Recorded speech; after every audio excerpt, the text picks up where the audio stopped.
दोस्तों नमस्कार। आप सुन रहे हैं रेडियो कुमाऊं वाणी। मैं हूं आपका रेडियो साथी मोहन कार्की और मैं आज आरोही संस्था नवलिकांत जो कि प्योड़ा में स्थित है वहां पर गया हुआ हूं और यहां पर कार्यालय में कुछ लोगों से मिलना हुआ, तमाम तरीके की बातें हुई। उन्हीं में से एक परियोजना जो मुझे लगा कि जिस पे बात करनी चाहिए वो है बीएनबी परियोजना। तो इसको जो क्रियान्वयन करने की मुख्य जिम्मेदारी है वो है डॉक्टर नारायण सिंह जी की। तो डॉक्टर नारायण हमारे साथ में है। डॉक्टर साहब आपका हार्दिक स्वागत, हार्दिक नमस्कार। नमस्कार। कुमाऊवाड़ी के समस्त श्रोताओं को मेरा नमस्कार। मैं डॉक्टर नारायण सिंह हूं और आरोही संस्था में कार्यरत हूं और जो यहां पर नेचुरल रिसोर्स मैनेजमेंट है उसको मैं हेड करता हूं। जी, तो सर ये पीएनबी परियोजना है क्या? थोड़ा सा हमारे श्रोता जानना चाहेंगे कि क्या क्या होता है, क्या है।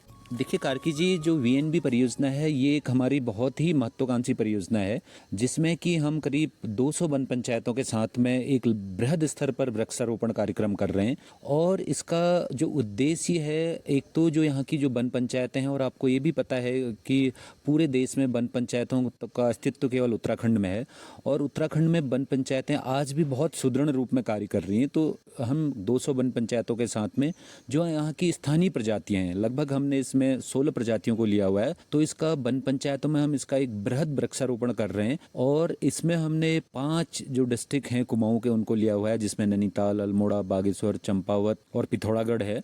इसमें हम करीब 40 लाख प्लांट्स हम इसमें लगा रहे हैं और जिससे आने वाले समय में एक तो लोगों की आजीविका इससे सुदृढ़ होगी और दूसरा जो ग्लोबल लेवल पर हम कार्बन क्रेडिट की बात करते हैं तो वो कार्बन क्रेडिट हमको इससे वन पंचायतों को मिलेगा जो कि दोबारा से आजीविका संवर्धन के लिए बहुत फायदेमंद होगा। सर इस वीएनबी जो परियोजना है इसके भीतर कौन कौन से कार्य किए जाते हैं जो मुख्य रूप से लोगों के साथ?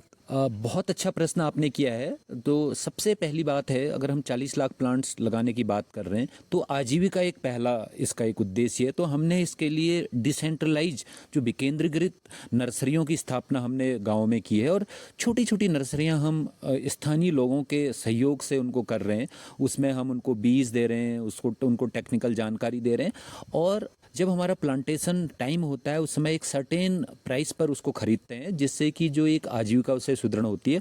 और अगेन जो गांव की महिलाएं हैं, क्योंकि वो एक बड़ी स्टेक होल्डर वन पंचायतों की मानी जाती हैं, तो जब हमारा प्लांटेशन टाइम होता है और एक नॉमिनल प्राइस पर हम उनके साथ में उस प्लांटेशन कार्यक्रम को करते हैं तो जिससे एक तो लोगों का जुड़ाव होता है, दूसरा उनको गाँव स्तर पर आजीविका के संसाधन भी जुटते हैं और आने वाले टाइम में जो प्रजातियाँ हैं इससे कहीं ना कहीं उनका चारा बैंक बनेगा, कहीं ना कहीं उनको जड़ी बूटियां मिलेंगी, कहीं ना कहीं उनको जो स्थानीय जो हमारे वाइल्ड फल हैं वो मिलेंगे।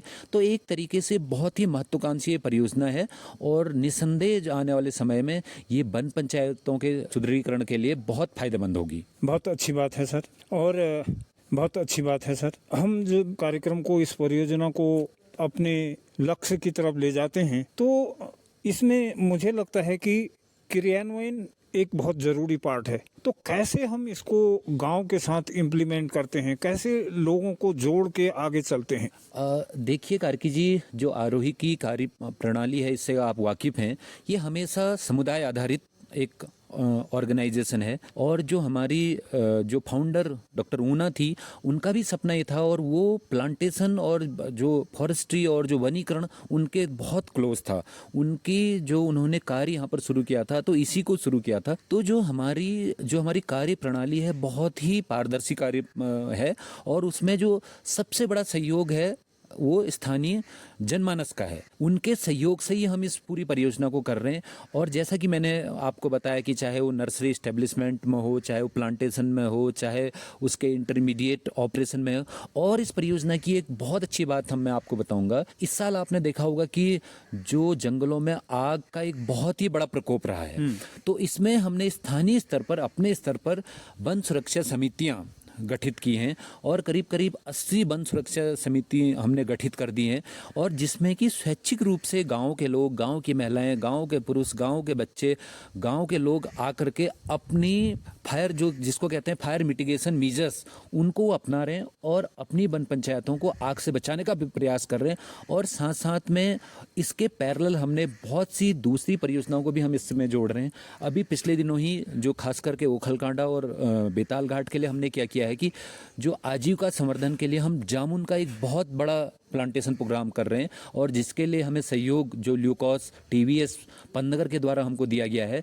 तो इस तरीके से जो लोगों की सहभागिता के आधार पर ही हम अपनी परियोजनाओं को क्रियान्वित करते हैं। सर, आपने पहले भी बताया कि लोगों को इसके क्या फायदे हो सकते हैं। 2 तरीके के फायदे हैं, एक तो प्रत्यक्ष और एक अप्रत्यक्ष, लेकिन फायदे दोनों जरूरी हैं।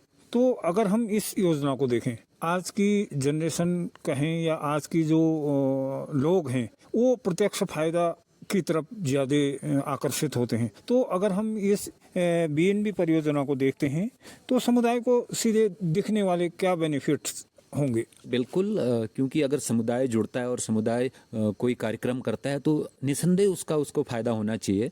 जैसा मैंने पहले भी बताया कि आज अगर ग्लोबल लेवल पर, वैश्विक स्तर पर मैं बात करूं तो कार्बन क्रेडिट की बात होती है, और जितना हम फॉरेस्ट बनाएंगे और जितना ये कार्बन को अवशोषित करेगा उतना ही ये पूरी दुनिया के लिए फायदेमंद होगा। अगर उत्तराखंड में आज बात करूं 65%, 66% फॉरेस्ट कवर की बात करूं तो एक हम बड़े सहभागी हैं कार्बन अवशोषित करने के लिए। तो मैंने पहले भी कहा ये कार्बन क्रेडिट बेस्ड प्रोजेक्ट है।